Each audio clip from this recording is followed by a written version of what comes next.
Everybody, it's me, Andrew. Get out into nature and tune in for yourself. Resonate with the Earth's electromagnetic field via 432 hertz, the universal frequency. Balance out psychologically and emotionally, and further strengthen up your brain and your heart's coherence as well. Get a plant-based diet going for yourselves today, and then nurture yourself right back into life. We are literally herbivores in our nature. Further balance out your physical body's pH level and get with alkalinity. Then you can generate some static electricity. Send me some love telepathically. Set attention to your mind and set intention to communicate. That is all there is to telepathy. You are now tuning in to great days. So today I'm going to talk on not resisting the universal flow and Ikadashi today, and fasting on Ikadashi as well to strengthen your connection to the universe. Okay, so let's get into this. Um, so not resisting the universal flow is definitely something that is key in being able to finally come into a very liberated state, right? So um, what I mean by this is that when you stop resisting the universal flow of things, a liberation comes to you very, very simply, right? And this is actually a letting go, right? You let go of you kind of let go of resisting the universe and its design of things, because whenever you are resisting it, you kind of are getting in the way of what the universe is organized for you, right? So you can subconsciously organize something for yourself, and you can just allow it to be, and you can flow through it, and the universe is going to unfold it for you, right? But there could be subconscious blockages, and these can actually create blockages in your life, and they can create types of like these knots in the subconscious. They can create a resistance towards the unfolding of whatever you have organized for you on a subconscious level, right? But resistance in itself is also part of the plan that you have devised for yourself subconsciously. So that's key to know in order to understand that getting in tune or in flow with the universe involves resistance, right? So resistance is also part of the flow. Okay. So the very resistance that is keeping you from coming into the flow with the universe and connecting yourself very intimately and deeply is also very much needed for you to develop a strengthened connection with the universal harmony and coming into the flow, right? So you don't have to resist the resistance itself. Rather, you just can let the resistance that is within you be, so that you can free up some energy, right? And the energy can allow you to swiftly unfold divinely as you have designed, you know.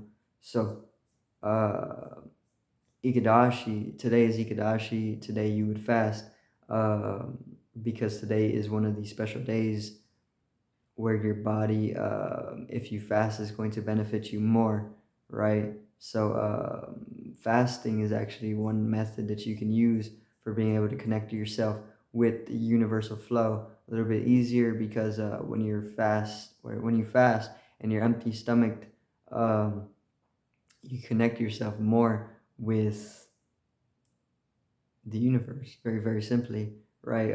When you eat, you kind of are weighted and you're dense, and you are unreceptive to things because of the density. Um, and you can't really,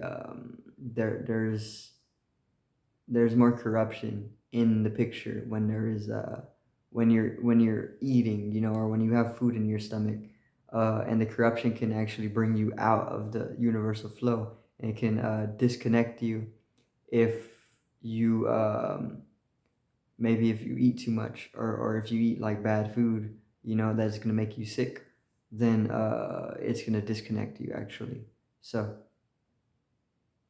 then Ikadashi, or fasting period, is one method that you can use to be able to get back into a connection with the universal flow, because there's less corruption from not eating food, because corruption comes from food. So there's going to be less corruption, and you can easily get in tune with the universal flow.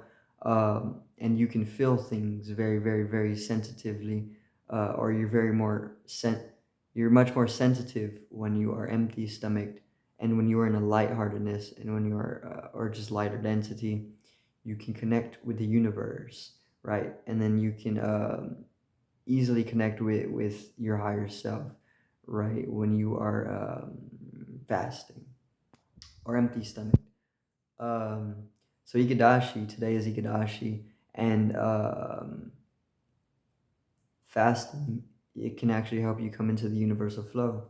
So if you want to get in tune with the universe a little bit more, you can fast for yourself. You can take up a fast, 24-hour fast, very, very simple, okay? Or intermittent fasting, whatever it needs. Um, and you then can come into like an effortless effort, right? Which is magic. As you get more in tune with the universal flow, the life gets more magical, and this is because you're going more into the unknown of things, because the universe slowly pushes you into the unknown the more that you trust it, right? And this is why trust is vital, or is a necessity for evolution and expansion of awareness, because if you don't trust, you can't actually jump into the unknown, and the unknown is you need to jump into the unknown.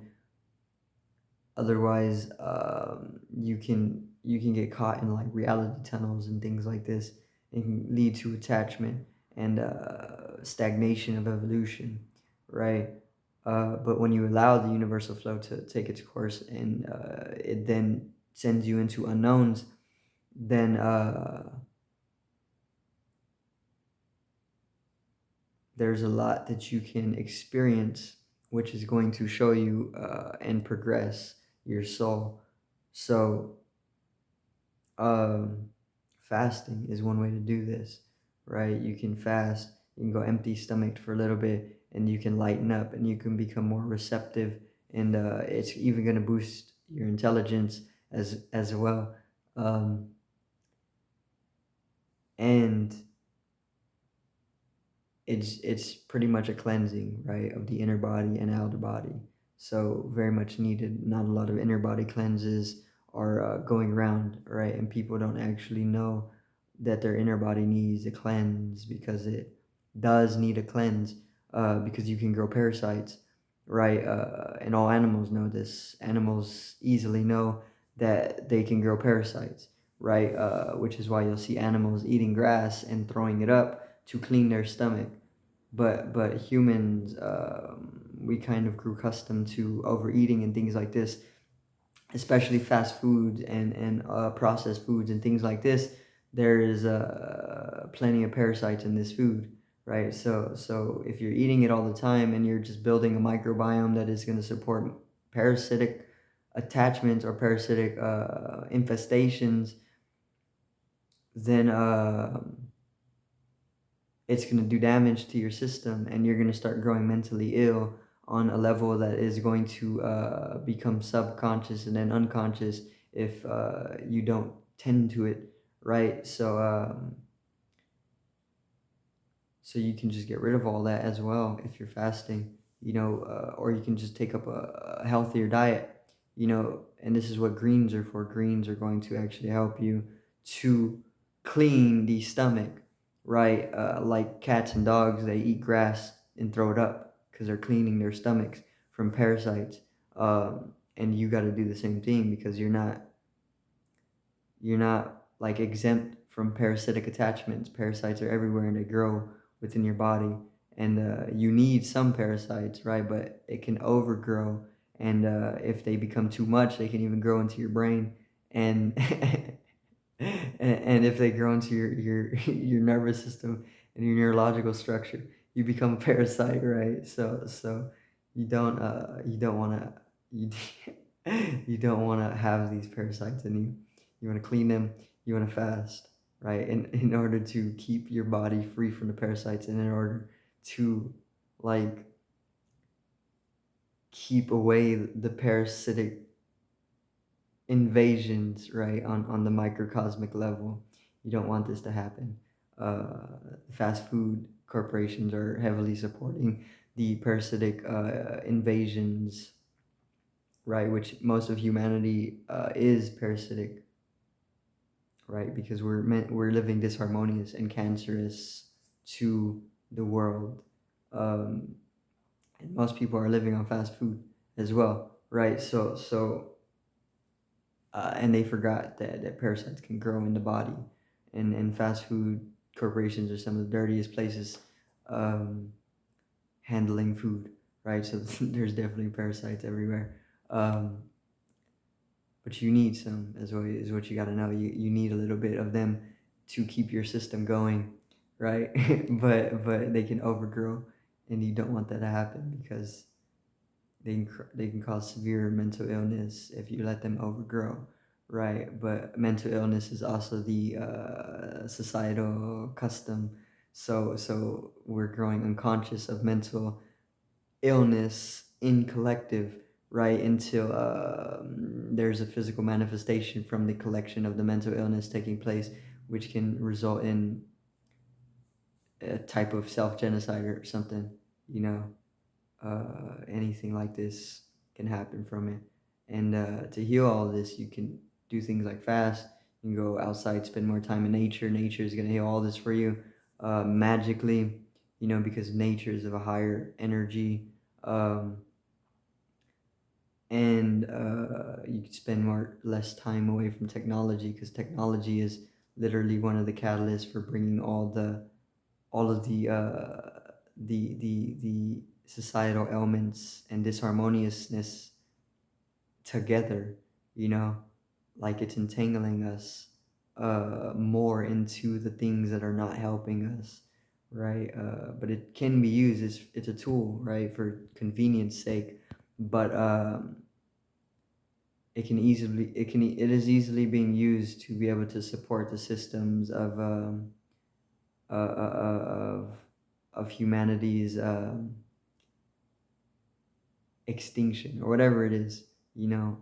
So it's pretty much gonna be it for today's video. Once again, I do thank everybody for watching. Once again, peace out, one love, and have a great evening.